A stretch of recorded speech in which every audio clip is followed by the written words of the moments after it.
All right, we are live. Hey, Yeah. yep, we So are. We are. welcome back to the Rob and Isaac show, or Isaac and Rob show now. That's right. Part two this week. Yep, that's right. We really should start a new series of our own. Yeah, I feel like it could become a regular thing. absolutely. So congratulations on the release of your novella this time. Yep. I'm Thank going to you. do a little blurb here. So, performance of a death Yeah. metal bard. Uh, Unfortunately, death metal doesn't get much play in this sleepy, peaceful, actually kind of boring kingdom. Of Mhm. course not. It's tough inventing a genre on your own, and it doesn't help when all of the instruments you've tried up to this point don't match the brutality necessary for a dark and heavy performance. My coin only seems to be enough to get me to the next rundown village, and it's dwindling fast. To make matters worse, my newest lute is not normal. It never stays in tune, it's barely holding together, and it keeps whispering to me. Over and over, demands for vengeance and murder echo in my head, with the promise that I'll find the sound I need if I just listen to the voices. So, what's a starving bard to do? Performance of a death metal bard is a brutal fantasy adventure inspired by The Witcher and Megalopocalypse, merging the episodic travels of a musical elf with the darkness, blood, and raw riffs of the heaviest metal the kingdom has ever seen. Let's go. Is Are you this in the it? market? It's the horns. Okay. Okay. Yeah. Are you in the market for audiobook narration? That was awesome, dude.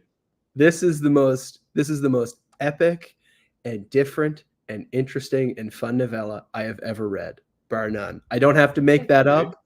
It is so exciting, and I can't wait for people to get it and to read it and to get to live Mandy's experience. Well, thank you so much, man. That means a lot. Of course, of Yeah, I'm course. really excited for people to get a hold of it and read it too. It was such a fun experience with writing it and just kind of reliving some of the experiences I had as that character because it was a Dungeons and Dragons character that I made. And then when the campaign ended, I was like, oh well, I don't want that character's story or I don't want my experience with that character to be done. So now I get to not only continue his story, but share him with other people too, which is something that's really heartwarming to me. That's fantastic. So I've got to ask. Let's go all the way back. So Hmm. this started with a D&D campaign. Where did Mandy come from, and is Mandy his real name? Yeah, so Mandy was originally kind of a joke character. He was one of those characters that you make in D&D. Like normally it's just like the grizzled veteran that's like, I'm just doing one last job to, get enough coin to help my starving daughter, or you've got the prodigy who's like this younger character who's really good at something, and then you just have the joke character who's there as a gimmick. And that was sort of what Mandy started as. His name was Ozymandias, and so a lot of people were like, "Oh, death metal bard, everyone's gonna call him Ozzy." But no, his nickname is Mandy. So completely ignoring the Ozzy reference there. Um, and his personality was kind of like, I don't know if you've ever seen the show One Punch Man, but he was kind of like the main character of that show, Saitama, where he had this amazing ability, but he was just kind of this disaffected and like nonchalant person, really dry, and didn't really take a ton seriously. And it was really fun to just come up and look super scary and say hello to people and just go, "Oh, hey, what's up?" You know, and Yeah.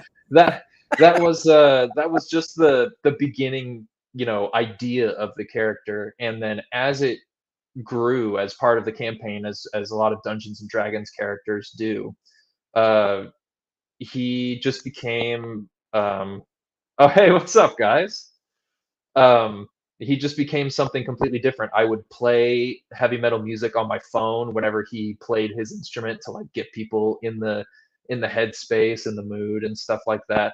When combat happened or when he was doing a performance in a tavern, um, and it one of the first things I ever did as that character. and this isn't added in the book, but he came up to the party. This is when parties first meeting each other.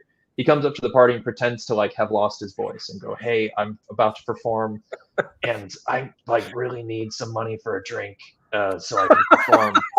And so they give him money, like they handed over the money, and he just goes, Yeah. "Thanks," and then walks up to the bar. We all have that friend, don't we? Exactly. So he like that's just kind of how he started, and he grew into something that he became friends with the party, and the party risked their lives for him. He risked his life for the party, and it just became something super wholesome and something that allowed me to share my love of metal with my friends. Yep. And it just when the campaign ended, I felt this loss. Um, Okay. and I'm sure that it's happened to other people too. Like I would love to ask Louise Holland, the author of Spark of the Divine, Caloric Chronicles, how she felt when the campaign ended, and she had to almost kind of let go of that character of Lessie. Mm. But so then the character was just kind of in the back of my mind for a long time, um, and then when I decided to sit down and write a novella, I wanted to do something standalone, something different, and Mandy popped back in my head, and it Okay. really just kind of wrote itself from there. I used some elements from the campaign, but there's also a lot of original stuff in there too, stuff that I would have liked to have done as Mandy in a campaign, but never got to do. So I wanna bookend that for just one moment because I Hmm. have a follow-up question I've been dying to ask you. So, Yeah. we're both members of the break-ins, and Hmm. one of our fellow break-ins and I were chatting a couple of weeks ago, Hmm. and we were talking about poetry and literature, Hmm. and a poem by Shelley came up Hmm. called Ozymandias. And Hmm. so I remembered that you were very well informed when it came to literature. Is there any connection? There's a slight connection there. Okay. Mainly the look upon my works, ye mighty, and despair. Uh, the Fantastic. the I think one of the coolest things about metal is it creates this such an atmosphere, and especially as you get into death metal or doom metal, Right. they're both at very different tempos, and they're doing very different things, but it's still to create an atmosphere that with doom metal evokes fear. It evokes this foreboding sense. It's almost like setting up the scene for something really, really tragic or really, really creepy. And then death metal is really just to set up this frenzying, um, like chaotic scene. That's almost in the opposite direction, but they're both very particular, and they're both trying to conjure up something completely new.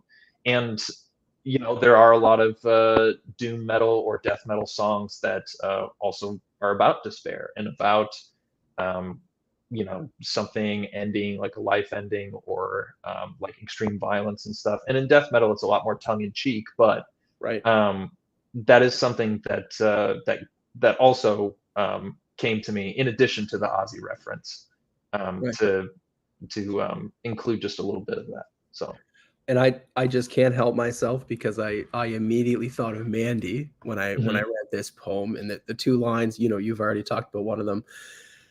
My name is Ozymandias, King of Kings. Look on my works, ye mighty, and despair. And Mhm. I immediately connected with Mandy, and I just thought, oh my goodness, I need to know if Rob has read this poem.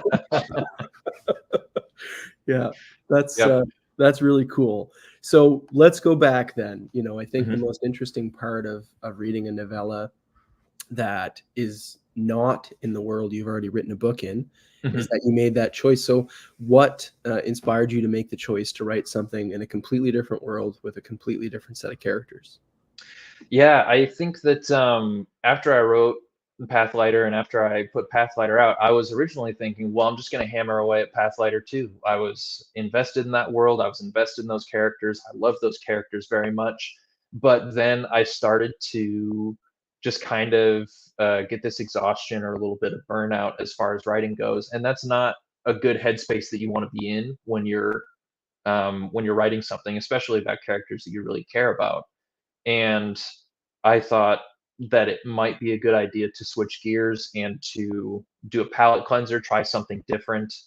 Um, and I think that was really cathartic and really helpful because one, it showed that I can write another book, that I'm not a one-trick pony, that Pathlighter isn't going to be the only thing, quote unquote, flash in the pan, right? Um, and it also showed my ability to, showed myself the ability to do different tones and to, write a completely different story besides the one that I'd already started. And it allowed me to come back to Pathlighter 2 after this was already done into beta readers and look at it and see a lot to work with, a lot to be happy about with what I'd already written, and a little bit more thought on, how I can make it better. So I think Right. it's always good to have different projects going on or different ideas in the back of your mind so that you can work on those if you need to, especially when your current project is hitting a wall. Right, a bit of a flexing of those creative muscles. Hmm. So when you started writing this book and you finished and started editing, what were the differences between writing this book and creating this world and creating Pathlighter? Yeah, I think the world building on this was a lot smaller in scale. One, because it's a novella, and two, because as a reader, there's just not as much need to know. In Pathlighter, it's this sprawling, epic adventure, and it's going to grow into, what I would consider as my version of Clash of the Titans meets Lord of the Rings, kind of. And that's not this book. This book is just like a single point of view adventure about a bard learning to, like find friendship, walk to the beat of his own drum, and make some killer music. And so the world didn't really need to be fleshed out as much. There's no map. There's just like vague indications of where he is or what he's near. And the only thing that you really learn about the world is what's relevant to the story. Um, and so I think that was really refreshing to not, you know, to let the imagination run wild with this world instead of giving like concrete details. And then another thing too was just the magic system. I enjoyed having a lot softer of a magic system in this um, than what I do with Pathlighter. In this, the magic system is just, he gets his power through the loot, and the better he plays, the more effective the loot's magic is. So that was a lot more refreshing, and then I could focus on describing stuff and setting up a scene that was more in line with like a metal music video or something spooky rather than like an epic battle or something.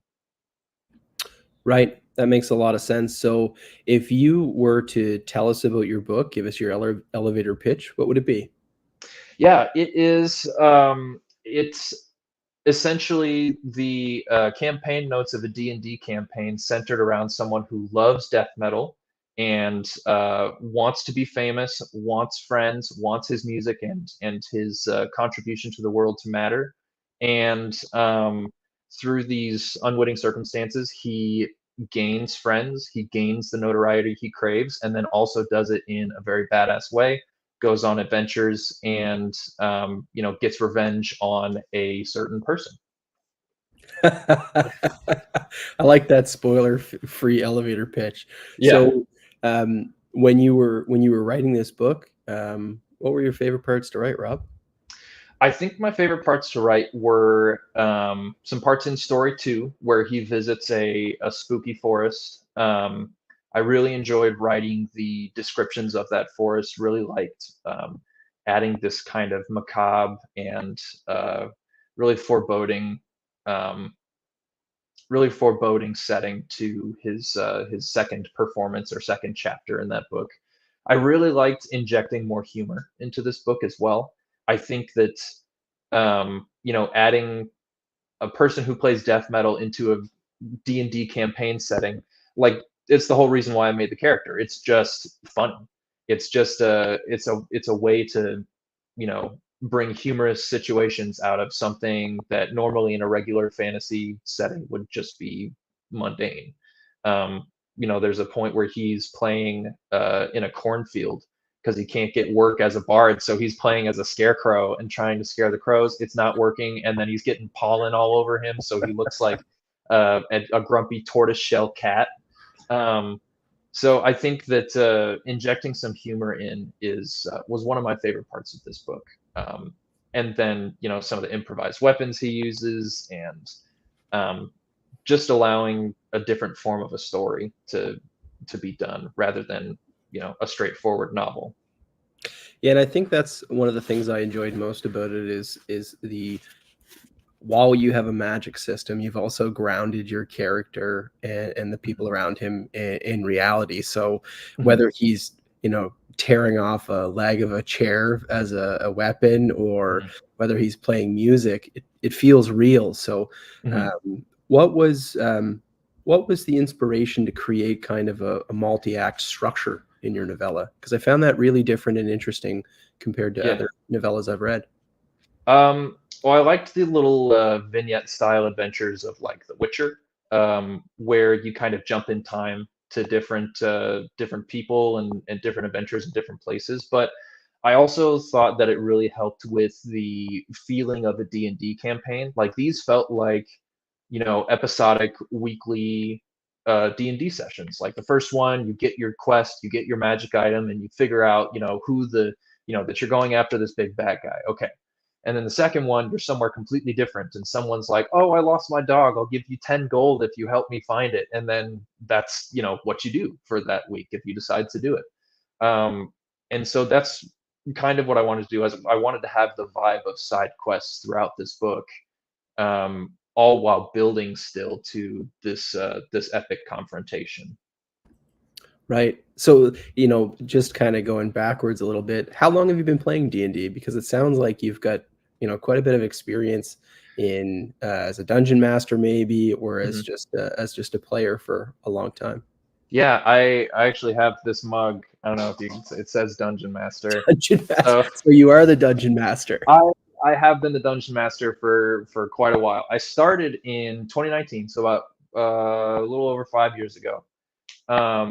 And I started out as a player, and then I started doing Dungeon Master work in like late 2019, early 2020 before the pandemic, and then I've led campaigns. I've been like just a PC in campaigns.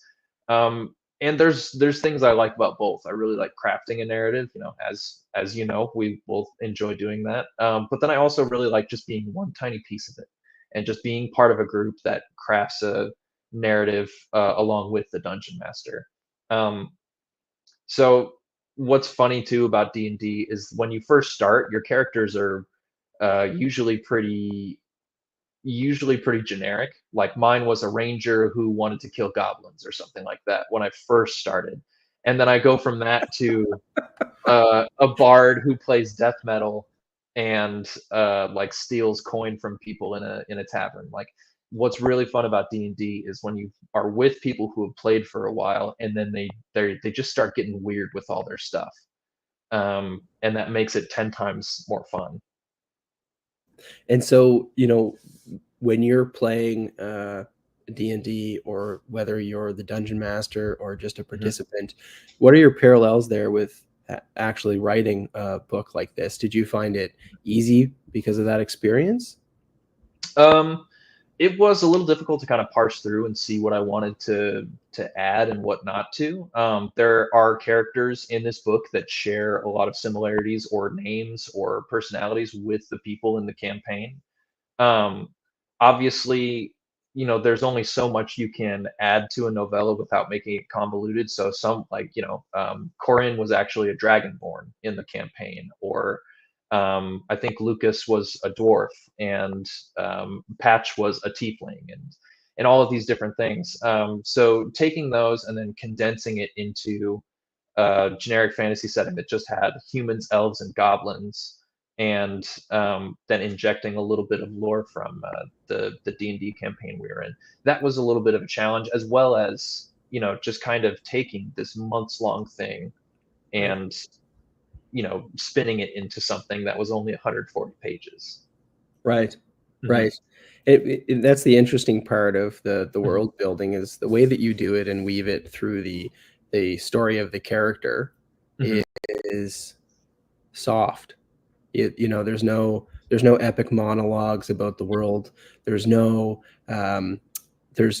sections of the book where I found it was just very heavy about the world he was in. We saw the experience through your main character's eyes, and I thought that was quite masterful. So where did that world come from? Was there literature, myths? Was there media that you took that from or were inspired from? Yeah, so the dungeon master of our campaign, guy's name is Nick. Awesome dude, awesome dungeon master, best dungeon master I've ever met. He had a fairly detailed world. He also crafts really, really good dungeon campaigns. And so a lot of the world just came from ideas that he had. And then I've also pulled stuff from other campaigns, like the Troll's Head Tavern, where he is at in one of the places, was just a tavern name from a different campaign that I was in. It was like, oh, this is a cool name, and so I just kind of made it into like a Monster Hunters tavern where monster hunters go to hang out. And I took a little bit of inspiration from stuff like Critical Role too. It's like, okay, well, he needs to do this in this chapter. Maybe I can add something like this, and it just allowed for that improvisation that a lot of Dungeons and Dragons campaigns have. That's really interesting, because I would have thought, having read it, that you maybe would have taken something from myth, because I know that Pathlighter was heavily influenced by that. Maybe some subconscious snatching myths, right? Yeah, there. I mean, I think some of the creatures, or some of the the journey companion aspects of it were definitely taken from myths, especially Greek myths. Is a Greek hero usually has help. Like, it's never, Perseus defeats Medusa and the Kraken because he's awesome. He doesn't rely on anyone. He needs help. No, he had a lot of help, and that's constant with like my characters in Pathlighter too. Is it's everyone has help. No one can do everything on their own. There's some people who know more about a certain monster than other people. Like, it's very much a collaborative effort in all these adventures. And that's something that I wanted to do as well in this, because the Bard is a support class. It supports the other characters. It supports your fighter. It supports your wizard, your sorcerer, your ranger. And so I never wanted Mandy to be on his own in any of these performances or side quests. I always wanted him to have other people around him that he could support, and also people who could support him, because bards are usually pretty squishy. Like, they don't have a whole lot of hit points. So squishy. Yeah.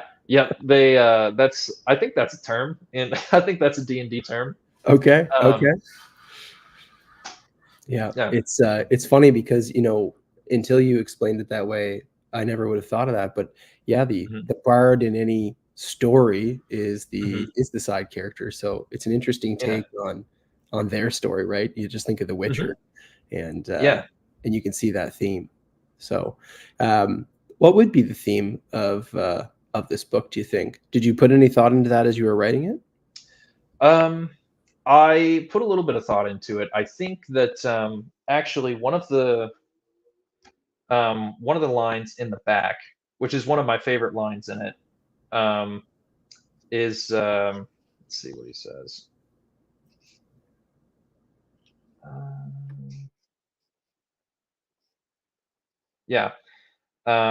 Death metal is about lonely, different, non-conforming, fucked up souls coming together to share something new, brutal, and beautiful.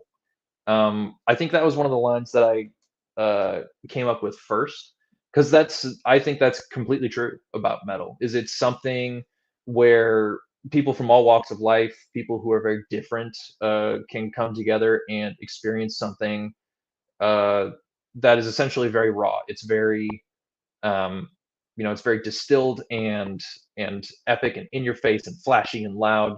And I don't know why, but it just it activates my lizard brain. I just like run around, start moshing. And then I also wanted to have like the marching to the beat of your own drum, found friendship. Being yourself can lead to finding lifelong friends, that kind of thing. And then something in the dedication too, where I also have the QR code to the playlist for the book, as it says, "This book is dedicated to anyone who ever played music for their friends and were asked, 'You like this?' Hell yeah, we do, and you might too." That's fantastic. Yeah. I think that was probably my favorite part of your campaign leading up to your release was Mhm. being able to see that playlist and think, oh yeah, that's Yeah. what Andy sounds like. You get these Mhm. visuals, and maybe it's a little bit of a spoiler, so Mhm. close your ears if you haven't read it. But as he plays his lute and the magic is part of that playing, Mhm. bit symbolic. I just thought I would love to hear what this would sound like. Mhm. I know what metal sounds like. I've listened to it, but I just thought, man. And then having that companion playlist was just so epic. And I think that was actually in the beta document, wasn't it? It was. It went Yeah. through a little bit of a genesis or a change, when uh, I was going through edits and stuff too, because you and the rest of the beta readers in our VIP section had the had had really, really, really good feedback, and I am so thankful to all the feedback that you and everyone else in the Acknowledgement Fest poster gave me. And um, so while I was doing that, there were also thoughts of, well, this song really affects my way of thinking when I'm like making these changes and stuff like that. Ah, And so there were some changes to the playlist. Some songs were taken out, others were added. And I think I landed on a really solid lineup for how I expected him to sound at any given time. Because there were definitely scenes where I had one song playing on loop the entire time.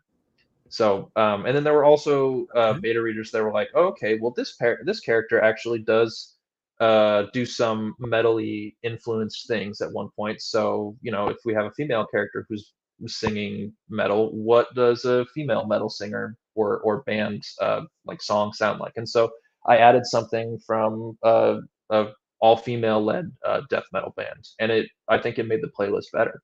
So. Yeah, absolutely. So, I've got to ask the writerly question. Do Mhm. you listen to music while you write? And Mhm. does the music that you listen to change if you're writing different things? Oh, absolutely. I listened to almost completely metal when I was writing this. There were some like instrumentals. A lot of times I'd listen to like ambient stuff while he wasn't playing, but anytime that he was playing, I wanted to have a specific vibe of song in my head Right. while I was doing that. And the nice thing about metal is that I like normally when someone is singing lyrics and I can hear the words in my ears, it's difficult to like drown that out and write the words that I want. You'll get distracted and it's kind of like this crossfade that you can't ignore. But Right. with metal, you can hardly ever tell what they're saying sometimes. So I'm this glad you helps. said it. Yeah, this helped. I mean, I looked up the lyrics for quite a few of these songs when I was like making my own metal lyrics, and so that sometimes now I can like tell what they're saying in a lot of these, but um, most of the time it's part of this tapestry of music. Like the vocals are an instrument of themselves, and so I just allowed it to kind of seamlessly blend into the rest of the music while I was writing, and I was able to not focus on the words of the singer, but focus on the words that I wanted to write. And then for Pathlighter, I usually use just like epic music scores or scores for certain movies if I'm trying to pull from that. Right, right. Mhm. I'm like and this is probably outing myself, but I'm a huge Indiana Jones soundtrack listener. Oh yeah. Yeah, it's the strangest thing. Like I've listened to all sorts of music, and for some reason, the Indiana Jones theme music gets me in the mood to write. Nice. Okay. Yeah, I can see that. I mean, John Williams, fantastic composer, no matter what he's doing. But yeah, I can see that. Like, I could see, especially like reading Dre's Demise. You know, there's a lot of time he spends on horseback in that book, and so it just evokes that feeling, the Indiana Jones soundtrack for a lot of it. Yeah, yeah. Mhm. So um, I didn't think about this while I was reading it because I had just assumed that the lyrics that you were using Mhm. were actual metal songs. So did you actually write those songs yourself? I didn't have the notes or anything, obviously. I just like wrote the lyrics out. But yeah, I do have like a folder of Google Documents of like Oh of like wow. song lyrics and stuff, Okay. and I like named them different things. I could Okay. probably find them actually. It'd be kind of fun for me to look through what the actual song titles are. But yeah, I had like a whole set list of Mandy's songs. That's Um, fantastic. So, are you? I don't want to ask an insensitive question. Are you musical? Do you play? Do you sing?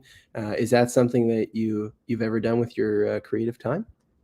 yeah, I Okay. I started taking guitar lessons when I was in middle school. I had a punk pop band with two other kids when I was in like middle school and high school.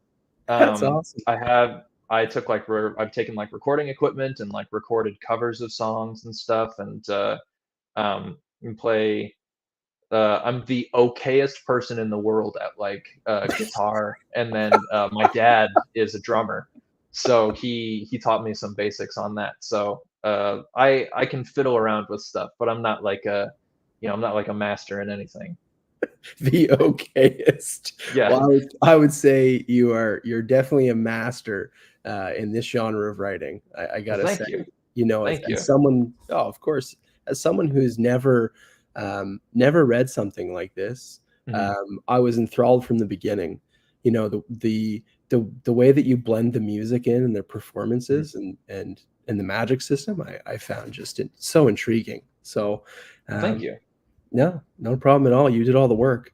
So what kind of guitars do you play? Are you like a guitar collector? Is that something that you spend your time on? Mm-mm. No, Mhm. I don't collect guitars. I have this acoustic one behind me.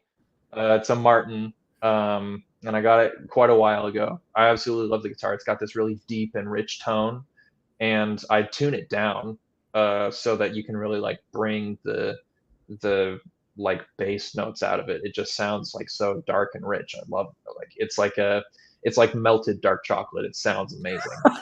And then I That's also have an old Carvin electric guitar that my uncle actually played in his high school band. okay. And so he's, for as long as I can remember, he's let me use that and play it and hang on to it. So it's something that I uh, think is very like precious. Yeah, that's Mhm. fantastic with some history and some nostalgia. So Mhm. are you gonna play Wonderwall for us? Like are we gonna No, no, I'm not playing Wonderwall. I it's crazy that this is a tangent, but Oasis is back. I can't believe what? that. Yeah, no, they're doing a UK tour, like a reunion UK tour. I'd never thought I'd see the day that Oasis would come back. Wow. Because Wow. like there was one song on a special edition album. It was like one song that was just them having an argument, like a scream fight. I'm pretty sure. Oh boy. Yeah, I I will know. admit, I was like their greatest hits guy, so Oh, it's really? never listened to all the Yeah. other yeah, am what I I am. mean, they write some good stuff. I like their stuff. Always enjoyed Um, their music. but no, I think the proudest moment of my guitar playing ever was figuring out the riff to Metallica's "Welcome Home" Sanitarium. Ooh. The beginning, like the do do do do do do do, that part.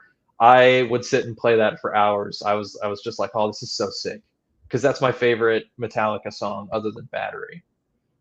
I took exactly one lesson on how to play guitar, and so, but I've got to ask, are you like callus guy, or are you still using a pick? I use a pick. Okay. I don't have the calluses or the fingernails to Oh, finger pluck. I can't do that. I wish I could. It'd be cool. But it would be metal. it would be metal. It'd be pretty brutal, but It would be brutal. it'd be pretty brutal, but I can't do that. I'm very much a strum guy, not much of a picking guy. Yeah, that's fair. So Mhm, if you're going to give some advice to the listeners, mhm. where do they start with metal? If they want to get, outside of your awesome playlist, Yeah, where's a good place to start? A good intro? What's a great couple of bands to listen to? that's a really, really, really good question. Because my journey into metal was it was gradual. Because I started out like, anything with screaming, I don't like. I don't like screaming. I don't like anything that's too heavy, that sort of thing. So I listened to pop punk like Green Day, Blink-182, and The Offspring. So still like, still like a lot of energy, but in a different way. And then I came across a band. I actually have visual aids with me here. This I is came across fantastic. a band called Chunk No Captain Chunk. They Okay. are a French band, and they sing in English because they have a more American audience. But it's that scene in the Goonies where all the kids are like Chunk, and he goes, "No, Captain Chunk." That's where they got their name. Um, but they're a punk band that is really heavy, and they still have like poppy choruses and stuff, but they also do like some really, really like earthy tone growls and breakdowns and stuff.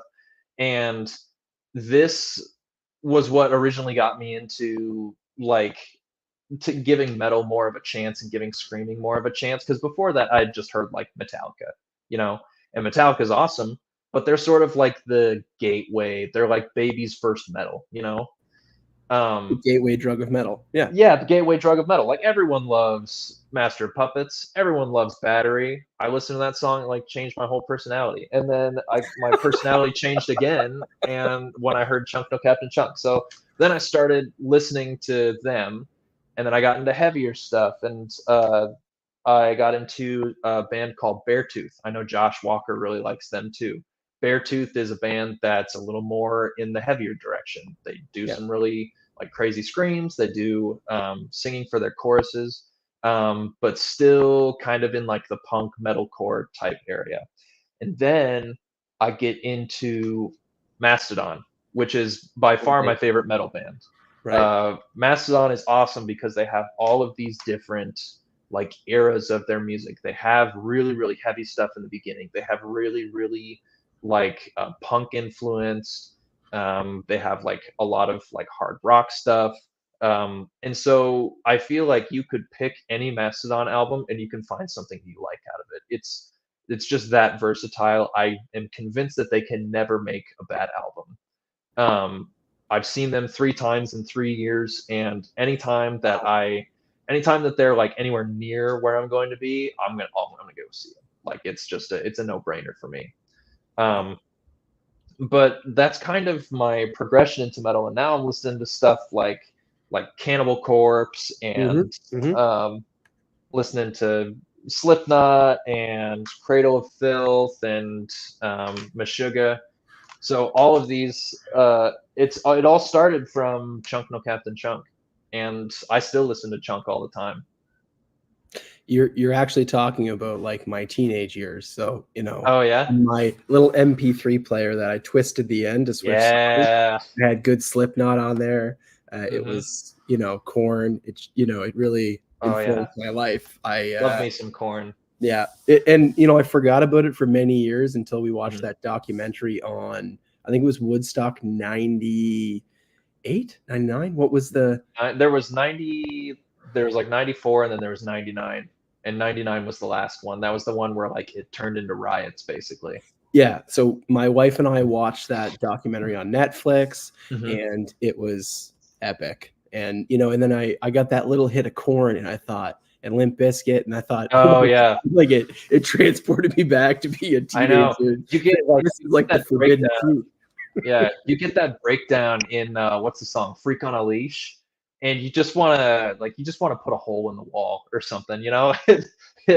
It hits you at weird Yeah. times, but like every once in a while that'll come up in my shuffle and I'll just be like sitting at my desk at work and I'll be like, "God, I should be up doing something right now." You know? As we sit on our computers and type away or whatever. Yeah, we sit on our computers and type away. It just like you get the Oh, little like you know how a riff hits and you get like the stink face. You're just yeah. like I'm just doing that typing at work. Oh, that's awesome. And it's funny, like music and dance and those expressions of art, Mhm, are very different than writing, and the way you've blended them. What makes it fun is the connection. We mhm, all have those connections to music, right? So what is it like at a show? mhm, Because I've never been to a metal show, but I was at Mandy's shows. I mhm. was at a couple of them, and I thought, what would it be like to be there? Yeah. So some of the posters behind me are actually from Download Festival, which is Okay. a 3-day metal festival in the UK that happens every year. Happens out in these like it happens near like a racetrack out in the British countryside. And last year, a buddy of mine from college and I went out for the 20th anniversary. So it was 4 days long. And Okay. Metallica was there. They played 2 nights. Slipknot headed another night. Bring Me the Horizon. It had like Bad Religion. It had Ghost. Um, it had 3 Days Grace. It had Evanescence and um, Nova Twins and all of these crazy bands. And it just felt like the biggest melting pot. Like we were all there for like awesome music. We were all there to mosh. We were all there to like chug a water so we didn't like die of dehydration and then get back in the pit. It was I don't know. When you're at a live show, especially a metal show, like the kick drum, you can feel it in your chest because it's amped up so loud. Oof. And so, especially when a drummer is going super fast on the double pedal, like you just feel like your heart's about to like jump out of your chest. And so you have to move. You can't just stand around. Um, and we wear earplugs because that is important. You want to have hearing. You want to keep listening to metal well into your 70s and 80s. You know, PSA for um, safety, y- kids. yes, exactly. It is cool to wear earplugs. Um, I'm gonna get a clip of that. That'll be our clip. yeah, that's right. You wear earplugs. You practice good pit etiquette. You don't crowd surf because that's obnoxious. When someone falls down, you pick them back up. Like those four things. Pit etiquette. Okay, so there's Yes. like Yeah. a set of rules to mosh pit. Hmm. Yeah, no, you don't throw elbows. You go like this. Like you run into people like this because then you're like, you're not like hitting anyone with any sharp edges or anything like that. Someone falls down, you pick them back up. Someone loses their glasses, everyone stops and looks. Whew, You know, that'll sound usually nice. once during the set, there's like a girl pit, like a where it's like an all-female mosh pit, so that there aren't like any huge like 6'5" guys like thrown into anybody. Like it's nice, and they do that for punk shows too. I saw The Offspring, and there was a girl pit for Pretty Fly for a white guy. It was the coolest thing ever. Like just to sit back and like bang my head, and then the girl pit was like moshing and going wild. That's awesome. Hmm. That's Yeah. fantastic. And it's funny as you describe these feelings, like I can Hmm. see it in the book. I can see it or the novella. Like I can Awesome. feel those things. And I just wondered, is Yeah. this what it's like? Because I can feel it. Yeah. Yeah. Yep. That's really cool. The thing I wanted to do was like make it feel like a metaphor. Like when you finish the book, you feel like you've just finished like a festival, like a music festival, or like a really really big concert. Um, and yeah, and I'm glad that you felt that way as well after Yeah. reading it. Well, you do end on a bit of a high note, if I might say. Yeah. Good. So, Good. what's your favorite show that you've been to? Um, I'd like to say that some of the best concerts are ones that you're not expecting to like be blown away by. obviously Mastodon, the second time I saw them, it was here in Omaha, and they were out at like this field in the middle of nowhere. That one was fantastic. It blew me away. Um, Everything at Download was amazing because there were some bands where I like knew a couple songs, but then I go and they like totally rock it out. 3 Days Grace, they played all their old songs, like I Hate Everything About You. They played Animal I've Become. They played Riot, and Right. I hadn't listened to those songs since like 2009. And then I'm just like jumping up and like screaming and pumping my fists and stuff. Um, my girlfriend and I saw Chapel Roan recently. If you guys haven't seen a Chapel Roan show, you gotta go. It's so fun. It was really, really good. 15,000 people all in there at once. But I want to say the best show I've ever been to was Bad Religion last year. It was like Okay. it was Friday, October the 13th, in Omaha. And the reason why it was special is because I took my dad to go to Bad Religion, and he's like a concert aficionado. He's gone to so many. He's like seen Foo Fighters 5 or 6 times. He's seen Rush live in concert. He's seen like all of these bands. He's got like these giant like frames of concert tickets and ticket stubs that he's saved from stuff. That's so cool. But yeah, when I first started seeing concerts, I went with my dad. So to say, hey, I think you'd really like seeing this band live, let's go. You know, it was just such a, I don't know, it was just such an uplifting thing to, go back to those days where my dad would take me to a concert at the Iowa State Fair or something. Because he's the most talented musician I know, and I can always talk music with him. I can always talk music with my mom. They have, some differing like likes and dislikes for bands. Like my dad usually likes, he can get into the heavier stuff with me, whereas my mom likes more like Green Day or more like pop punky stuff. But I can always chit chat about music with them, and they always have something insightful to say, something that I hadn't picked up on. My dad can usually tell who the artist is by the drummer, usually, or he will tap on the steering wheel while he's driving with like surgical precision. And that translates to me just like beating the hell out of my steering wheel. The okayest. Yeah, the okayest. I like, if I had a drum set, I would practice, but I just have a steering wheel. So It does the job, doesn't it? yeah. So very long tangent, but the best concert I ever went to was Bad Religion last year with my dad. That's really awesome and heartwarming. It must be cool to be able to share this book with him after so many years of talking and sharing music. Yeah, he just finished it a little bit ago because I ordered some ARC copies and I kept one reserved for them. So they just moved themselves, and so he just had the chance to finish it, and I'm looking forward to hearing his thoughts on it. But he said he really liked it. So that's really awesome. It gets me as a parent. Yeah, it's crazy too because music was how I learned that my parents are like humans. You know what I mean? Like there's this point in every person's life where you realize that your parents aren't like these elevated like, like titans in your life. Specifically, they're, for you, they're just people. They're just people like you. And sometimes the shift can be jarring. Sometimes the realization can be it can change your outlook on things. And it changed my outlook on things in the sense that like I connected with them more because I realized that like I liked the same music that they did, like all their 90s stuff, like Nirvana, Lenny Kravitz, and like Foo Fighters and Red Hot Chili Peppers and Blink-182 and Green Day and Matchbox 20 and all these different bands. I was listening to it from the time I could crawl because that was just what they had on in the house. Right. And so, every time I hear something from that era, I'm reminded of like my parents probably like trying to power up a washing machine by finding just the right amount of coins, or like going to take classes at a university or something. So it's it was an interesting revelation brought on by music that I had listened to for years. That is really awesome.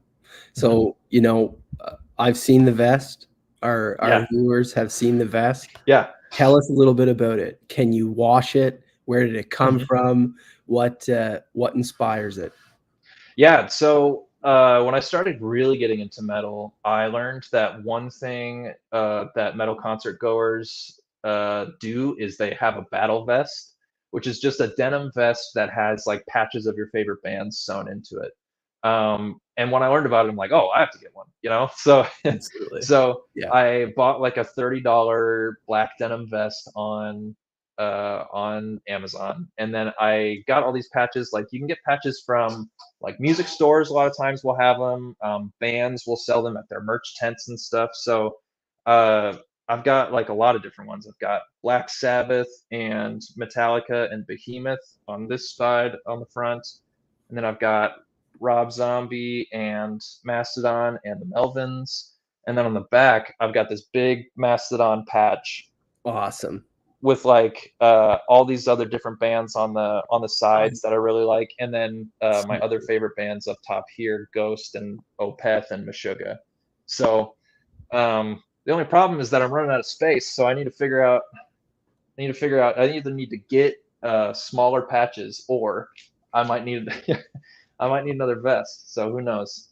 So in our future, are we going to have available to us, the readers of Rob Leigh, famous author of Performance of a Death Metal Bard, Ozymandias patches? Is that I something would we love might think to. about in our future? I'd love to. It would be pretty great to do that. I know one really big thing for authors right now is Kickstarters, and then this is at the same time as we have Zamil Akhtar doing his Kickstarter for Conqueror's Blood Ultimate Edition. I'd love to do that for Performances of Death Metal Bard at some point. Like add some extra art in there, like make this beautiful hardcover, and then have like little goodies and stuff. So like patches, guitar picks, like maybe even like a poster or something. Who knows?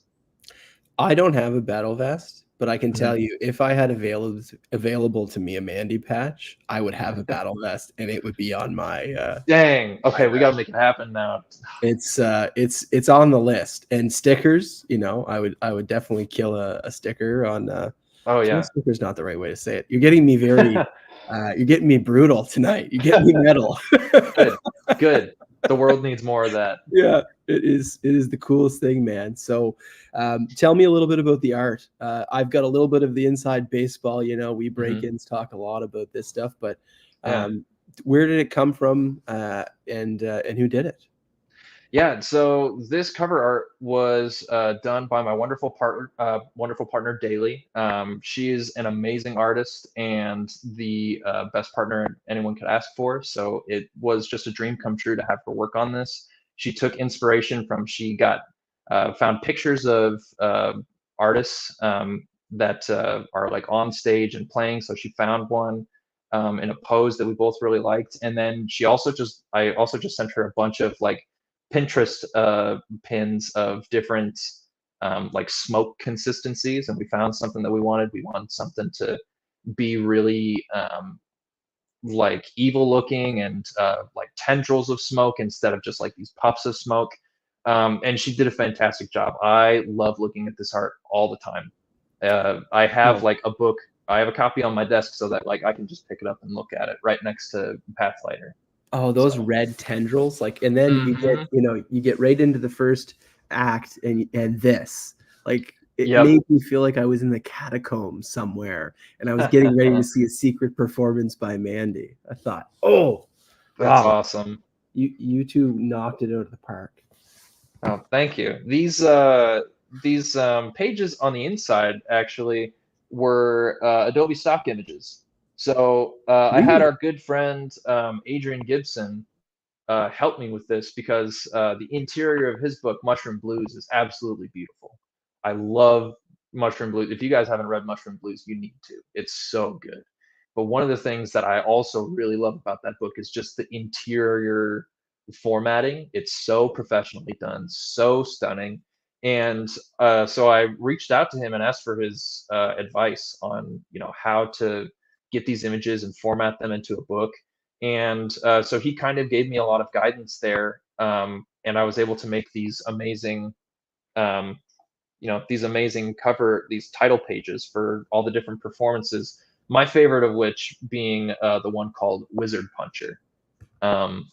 So these stock images and the ability to format them, I owe very much to Adrien Gibson. Yes. You'll have to read the book to find out what he means by Wizard Puncher. Absolutely. It's not a double entendre. It's not. It is. Not. It is what he means. And then I also wanted to do something that was like a little cheeky and a little, like gave some inside nods to like the metal community and the music community. So that's why I had the first idea to do Acknowledgement Fest, which is basically just an acknowledgements page, but looking like the lineup for a music festival poster.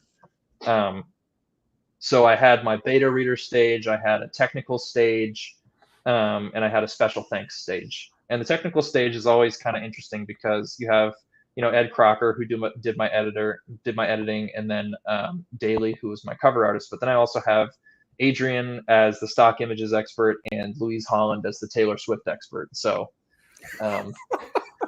I found that funny. I find it funny every time. Yeah. That is so cool. I love the whole form, the art, the acts, the setup. Mm-hmm. It's a performance, right? And so that's the cool part about the whole thing. Yeah, and how the table of contents page says set list instead of table of contents as well. I wanted to just add cheeky little references wherever I could. So yeah, that's fantastic. So what surprised you the most? We talk a lot about outlining or pantsing, but when you wrote this, what surprised you once you finished? I think once I finished this and went back through it, I was kind of surprised that the flow worked as well as it did. It's not the traditional like progression of a story. And I also, I was surprised at how much I got out of writing it, even though, I was already technically like done with this character in a campaign. Like the campaign left off on a really good spot. Like the characters, thwarted the big bad in the campaign, and they all went their separate ways, and they went on to lead happy lives. And Mandy especially got a really, really good ending. And I was so satisfied with it, but at the same time, I wasn't ready to let go of the character. And so, what was surprising to me throughout this whole writing process and editing and finally getting it published was just the catharsis that I felt in sticking with this character for one last ride. That's really neat. That's nice. Mm-hmm. And so, I'm going to kind of play with that a little bit, without getting into any spoilers. Where did the romance come from? I found that just such a pleasant twist inside of a brutal novel, really. Yeah. I think that adding a little bit of romance can really do a good service in like layering a little bit more into your book. Like, there's definitely times where it doesn't work. There's definitely times where it can feel arbitrary, or it can feel forced, or it can feel like it doesn't, like it feels like it's out of place. And that was one thing I was kind of worried about it. That's honestly kind of a thing that I worry about in everything I write, is like, if I add romance, is it going to feel out of place? Is it going to feel forced or something? But I also, think that recognizing someone's value and discovering like feelings and respect for another person, even though they're very different from you, is something that's very human and very beautiful, and it happens at really weird times sometimes. And so the romance in this book also was metalheads are capable of love. But also just that you know these connections are very real things and they can happen to anyone. And there's a part of this book that is light spoiler, but Mandy is hired by someone to play in the background while this guy proposes to his girlfriend. Such good And scene. Mandy's like, what the fuck am I gonna do? It's death metal. Death metal's not romantic. But he takes the job. In case you guys are wondering, the proposal goes off well. And Mandy sits there like, well, if this guy can monumentally screw up a proposal and she loves him anyway, then maybe someone can feel that way about me. Like that was just it's just something that felt so raw, and both in the metal sense and in the human sense. And that's kind of where I jumped off with that. Yeah, yeah. The novella is, it feels very character driven, and Mhm. the the romance aspect to it just felt very real, very Mhm. natural, and it was a really nice setup, and a nice surprising turn in a dark world. Yeah, one of our beta readers reached out to me when they sent in their comments and stuff like that and said, I normally hate romance in books, but you got to give me more or something like that. Like they were sold. Uh, while Yes. other people were like, "Oh, I love Ord. Give me more Ord." This person was like, "I need more romance. Give me more, please." Yes. Uh, so uh, I enjoyed writing that, and I enjoyed how natural it felt. And I also am glad that it felt natural to the people who have read it. Yeah. Yeah, absolutely. So,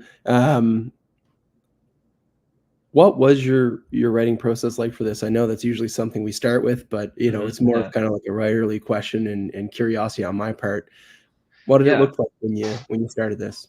Well, it was an interesting thing because Mandy started the campaign out with the loot already, and so when we played the D&D campaign, and so I had to figure out a reason why he had it. Like the reason why he had it in the D&D campaign is the DM is like, all right, everyone gets one magical item. Tell me what it is, and that was it. That's all I had to think about. I was just like, oh, cool, I can give him a magic item. But now with this book, I had to figure out why he had it, and kind of build a beginning story off of that. And then I was like, okay, well, this just feels like a standalone thing. What's his next quest going to be? And then I, continue along. Um, and it took me about a month and a half to write. I wrote most of it through February. Um, and then finished with my first pass after finishing the first draft in like March. Sent it off to beta readers, and I left it with readers for a while because I really wanted to give them time to like really pick through it with a fine tooth comb. And then I got it back and I sent it to Ed Crocker, who is a phenomenal writer, phenomenal editor. Um, and then I got the edits back and I was like, it was everything I wanted. And so then the formatting was the formatting took forever. I hated doing the formatting, but I was very, very happy with how it turned out. So Are you an Atticus user? yes, I'm an Atticus The user. blue dog, as we describe Yeah, it. the little blue dog. I Atticus was such an asshole with with trying to with trying to give me the Didn't expect that. yeah, it didn't look right away. And I had to do two separate I had to do two separate formats of everything for the ebook and for the paperback. And I'm sure that's the way it goes for everyone else who does inside images and inside formatting and stuff. Yeah. Um but it was a pain. And then I was like, oh well, what if I want a bigger trim size, or what if I want this or that?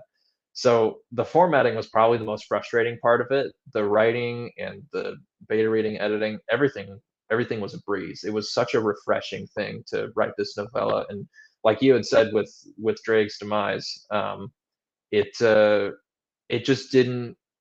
It was so free. The flow was so free, and sometimes writing can feel like a chore. It never did with this book, and I was really happy for that. Excuse me, sorry. You're good. So it's one of the interesting parts of writing kind of a more condensed story is it just spills out sometimes, right?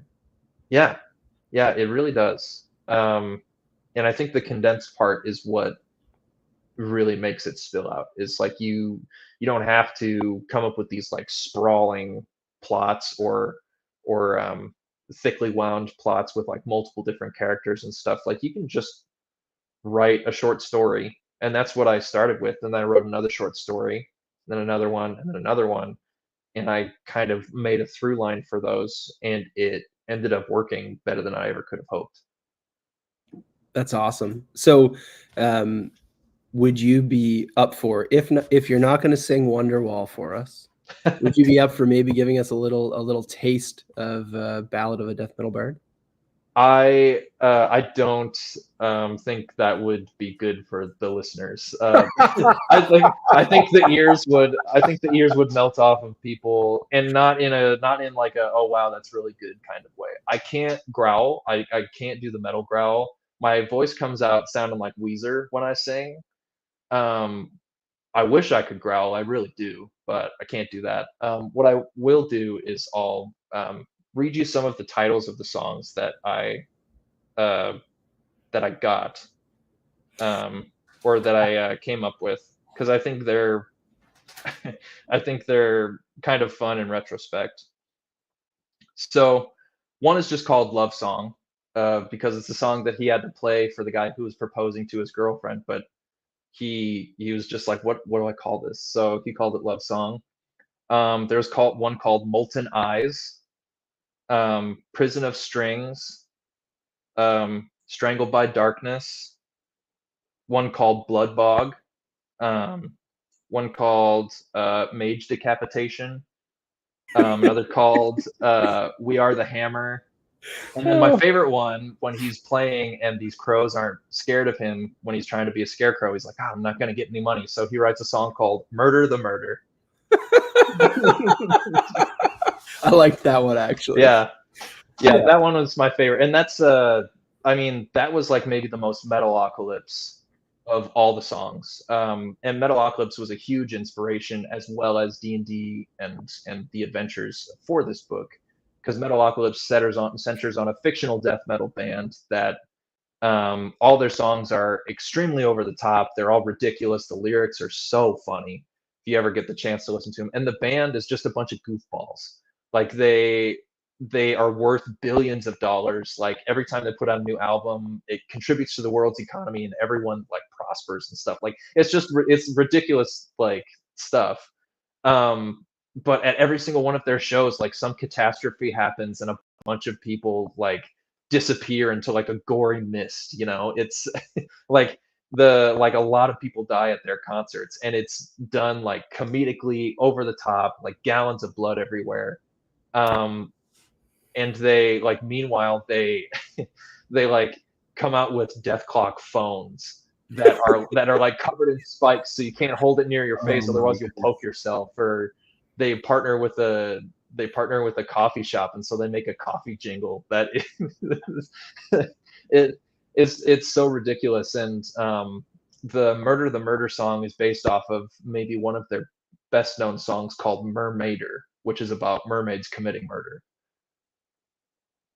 Mermaids committing murder. Yep. So they call it Mermaider. Oh my goodness, that's epic. And I think it's on the playlist too for performances of a death metal bard. A few Death Clock songs are in there, but if you are listening to them on Spotify, I highly recommend like going down to the bottom and like checking out the lyrics, because the lyrics they always give me a chuckle. They're always so like they're just so goofy and funny, and they're being growled at you through like some really, really well done like death metal songs. That's awesome. It reminds me of their shows remind me of, I think it was called Queen of the Damned with the vampire Lestat, which Mm. for some strange reason I can't describe it. One of my top vampire type movies. Like I just Oh, okay. loved his affinity to music and Mhm. and that he decided to start a rock band. It was epic. Yeah. I love when they throw, stuff like that into movies where like they don't have to inject music into movies, but they do, and it makes it all the better for it. Like one of the goofiest movies I've ever seen, Labyrinth, has David Bowie as this rock and roll evil goblin king Oh guy. yeah.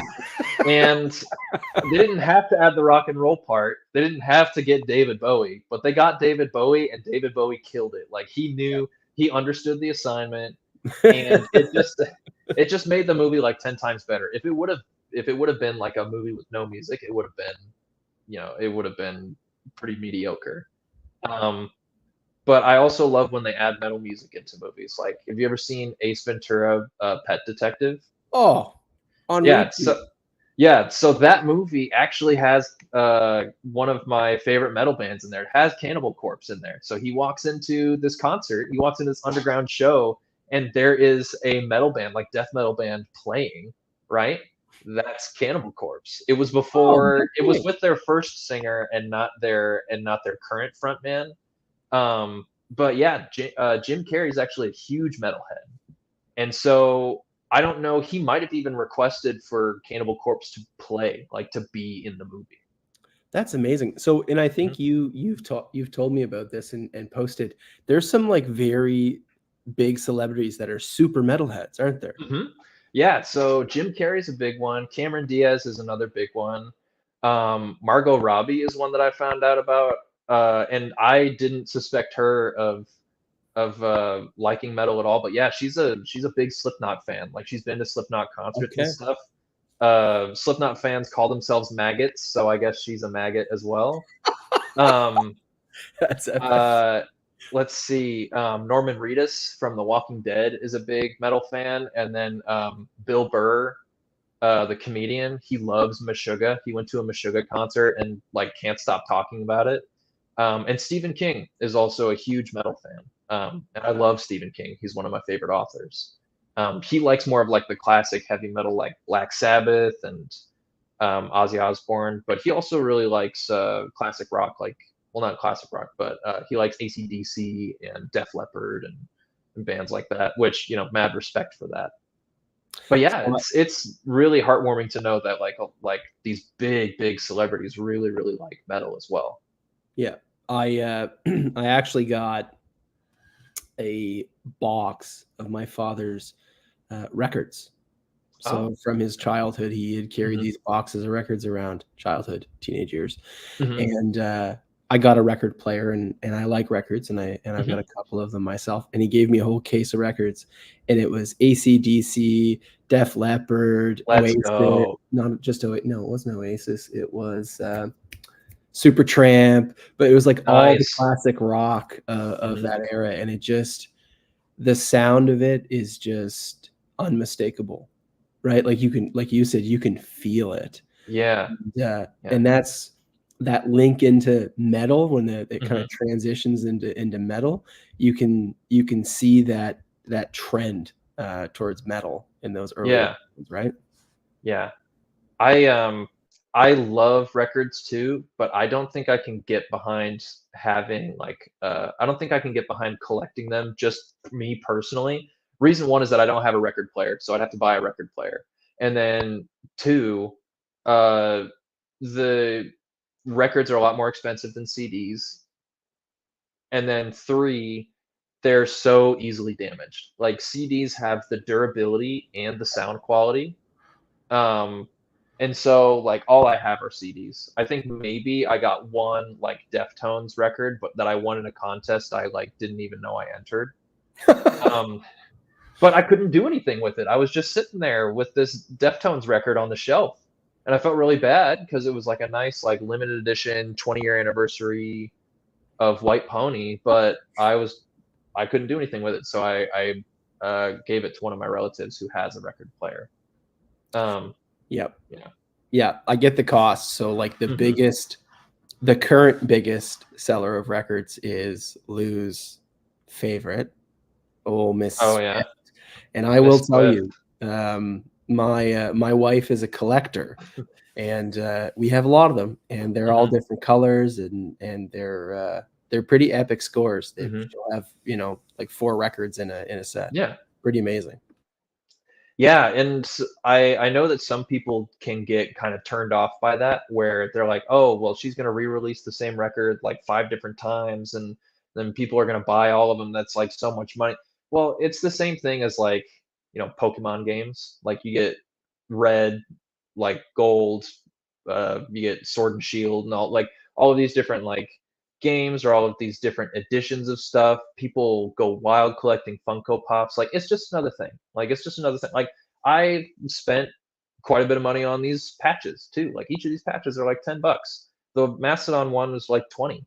So it's not like people like don't collect things. Everyone just collects something different. Um, and for a lot of people, collecting's a hobby too.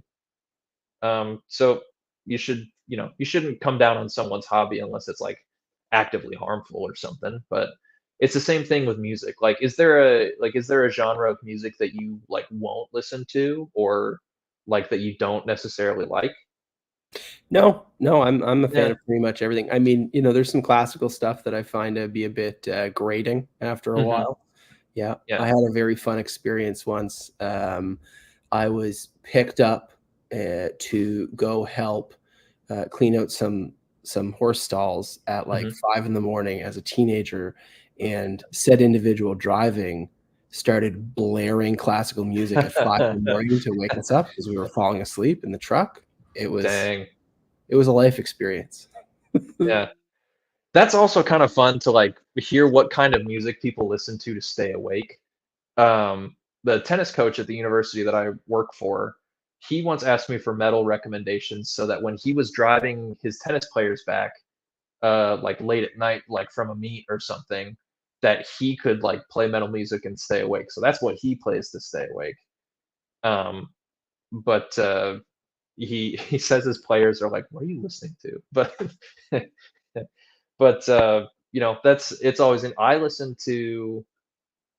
I find metal pretty calming, sometimes. Like, if I wanna get amped up, I'll get amped up, but if I wanna calm down, a lot of times I'll listen to, like, slower metal or more melodic metal. Um, and then there's other genres too, but, I also agree with you. I don't think there's too many genres that, like, I won't listen to, if any. There's just kinda your limit, right? Like, there's your limit to how much of something you'll listen to. Like, even every once in a while, I'll get sick of metal, and I'll switch to something else. Um, and it's true for certain songs too. Like, I think me and my dad still won't listen to "Hey There, Delilah" by the Plain White T's because there was that part in, like, 2005 where it was only that on the radio and nothing else, and so we got so sick of it, we can't listen to it anymore. I don't blame you. So, what is if we you have Spotify? I do. Yeah, I mean, I assumed like that's where I got Mhm, your playlist. mhm. What is Rob's top 10 songs? When that comes around every year, what's coming up first? And don't lie and tell Yeah, me.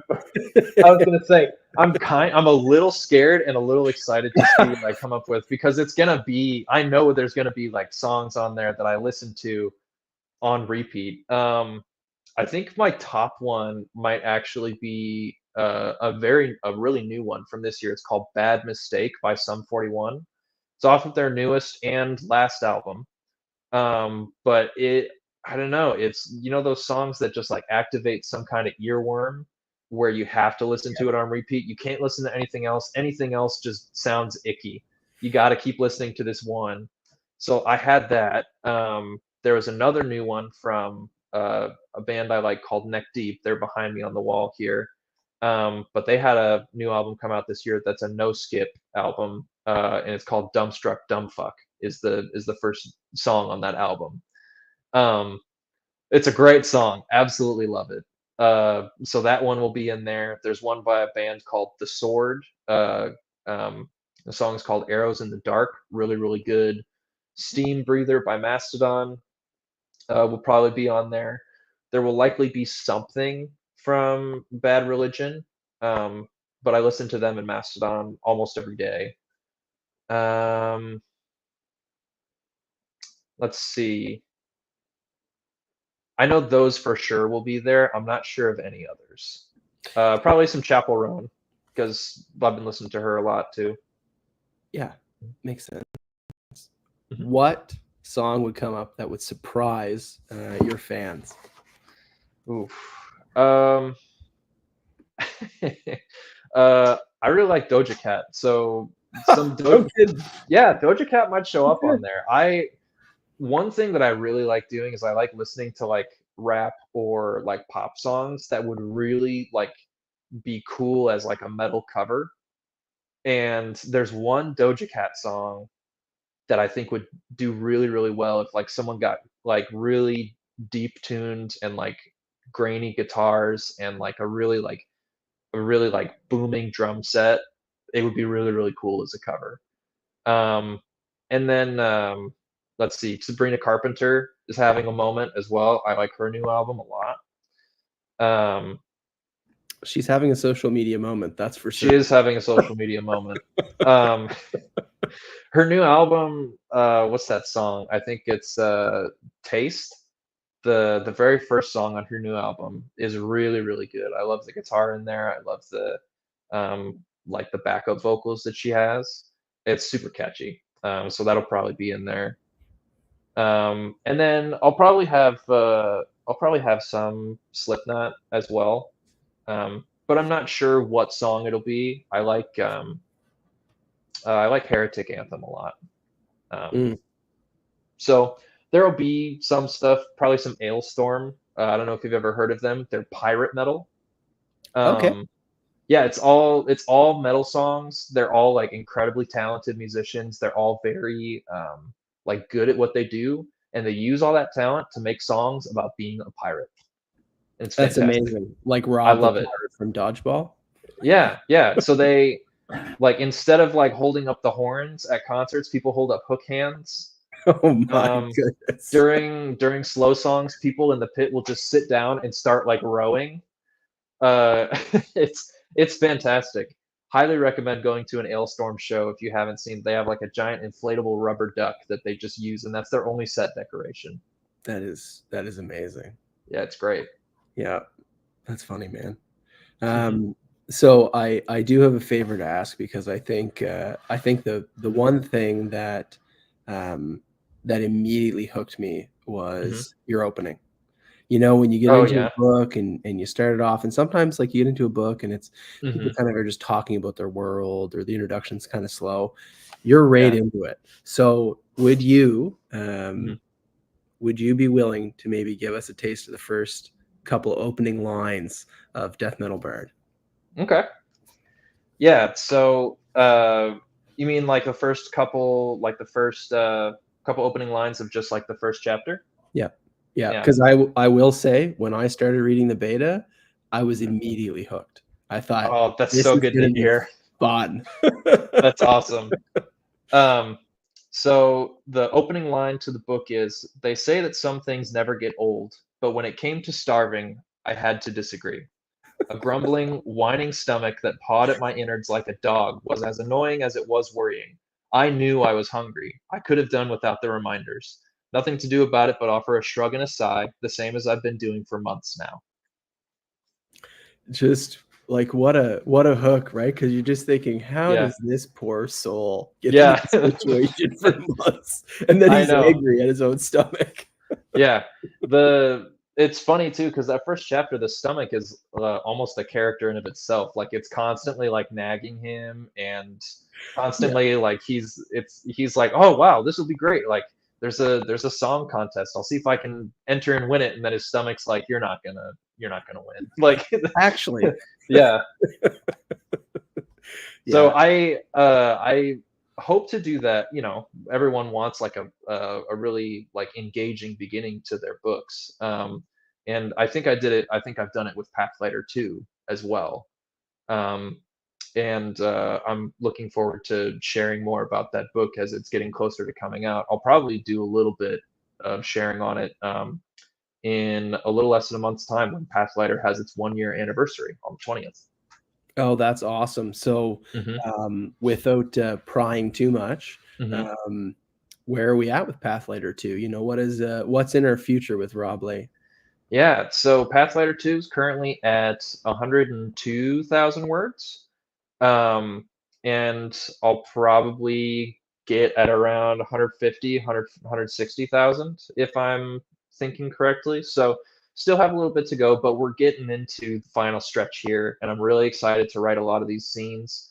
I'm currently moving, so I'm taking a break from that, just celebrating and basking in the death metal here while we're launching performances of death metal bard. But the nice thing about writing and the nice thing about having all your stuff backed up is that no one's pressing backspace for every day that you're not writing. So the stuff's all there. I'll come back to it when I'm in a, once I'm all moved and ready to go. And I think it's going to be really good. And I'll come back to it and I'll see a lot of stuff that I really like, and then be able to hammer through the finish, and then it's off to the races from there. I'm really looking forward to the second installment. So do you think that there's going to be an encore for Mandy? I don't know. I think that I ended the story in a really good spot, and one thing that I don't want to do is keep dragging him out every time just because I can. Those artists or those bands that really should pack it in, but they don't. Um, so I don't want to do that with him. He's too much of a personal character for me to do that, and so if I must do it once, I will do it right, and I feel like I did. And so only if I feel like there's a story worth telling will I bring him back. That being said, if I bring him back a second time, that will probably be the only time that I bring him back. Or I think maybe I include him in a short story or something, or do a collaboration or something with someone if we want to do like a gauntlet of characters, or I think once they did like a fantasy character bracket to see which fantasy character would be able to beat everybody else. There was something on Reddit that George R.R. Martin even got involved in. So if that were the case, then maybe I'd do that with Mandy. But I think he's good where he is. Without spoiling anything, I think he leaves this story in a very good place, and I wouldn't want to touch that unless I absolutely felt like I had to. As a fellow writer, I got to say that's a really awesome take. There's a lot of Yeah. people that drag things out, right? Yeah, the stories deserve a good ending, especially stories that you're really passionate about and that are really personal to you. So, that's why Pathlighter is going to be a trilogy. I feel like the story can only run for 3 books. I can maybe do a novella that adds like a little bit of flavoring to the rest of the world because it's a big world. But I think as far as the main story, I think it'll just be 3 books, and I'm very happy with that. And also, yeah, stories deserve to have an end. Yeah, absolutely. And it's really honoring the character, right? So sometimes the character says that's enough. There's nothing more. Or if you want to end them in a certain place in their life, then sometimes going back to them is going back to the well until it's dry, right? Yeah, and it works with individual characters too, like when you're writing a series. And I think that George R.R. Martin does this really well, as a lot of people have said. But if if a character has lived out their purpose in his books, they either leave the story or they're killed. You know, and I think that that's a really honorable thing to do too. You don't want to keep the character around just because people like them and then assassinate their character by having them do something they wouldn't do. If they've lived out their arc, then there's a nobility in in ending that character's time in your book, whether it is they leave and they ride off into the sunset and then they're never heard of again for the other two, like the rest of the books, or if you kill them all. So yeah, no, I'm in the same place with Mhm. one of my characters, not to be named. He's Mhm. he's on his last leg, and he won't be making another appearance. So I understand. Yep. And being the second book in a trilogy, Pathlighter 2 will likely have some deaths. Like, it is my Empire Strikes Back. Yeah. And so I'm, getting ready to say goodbye to some characters in these last, 50,000 words. And it'll be hard, but I know it's the right thing to do. So, Yeah, absolutely. Mhm. So, feels like we're kind of coming to a close here. So maybe let's chat about if our viewers wanted to buy your book or read your book, where would they do that, and can they find you? Yeah. So, you can buy this book at Amazon. You can get a paperback, or you can read it on Kindle Unlimited. We have just today sold 60 paperbacks, so I'm very, very excited about that. Wow. Very happy. Thank you all so, so much. This is, better than I ever could have expected for this character after I, ended him with the campaign. And so to see so many other people resonating with him is it's a dream come true. Yeah. Other than Amazon, you can find me at my socials, Rob Leigh author on Instagram, probably Rob Writer on Twitter. Then you can also find me at my website, robleighauthor.com. That's awesome. Can we sign up to follow along? I don't currently have a mailing list. With all the stuff going on, it's a little bit much for me to start right now. I'm contemplating it though. I think that would be, a really nice thing. But then I also would like to set up a store where people can buy books directly, but then that also requires like a higher tier subscription for your website. So there's other stuff in there too. Yeah. Yeah. No, totally understand. Gotta say, you have an awesome Instagram. So if people want to Oh, follow you thank you, there, or man. your Twitter, fantastic way to stay in touch with Rob. I do it myself. So Mhm. Yep, we've been doing it since fall of 2023. We've been staying in touch. I know we said this on Tuesday when we did the launch party for Dre's Demise, but you were the first person that I ever followed when I got onto Instagram first to try the whole like marketing thing for my book, and then you were the first person that followed me. yeah. And it's been a really great journey to see your growth and for you to encourage my growth, and for us to like have each other's backs even before there was a break-ins. Yeah. And then when I joined the break-ins and saw that when you were there, I was like, oh, I've got a familiar face. Isaac's in here. It's gonna be fine. Yeah. Yeah. It's good. So, even when we were only getting like 2 likes per post, I knew that at least one of them was from you, and that I will always be grateful to that. I appreciate it so much. Oh, me too, man. Me too. It's Mhm. funny, they they reached out about the break-ins, and they said, "Do you know any other authors?"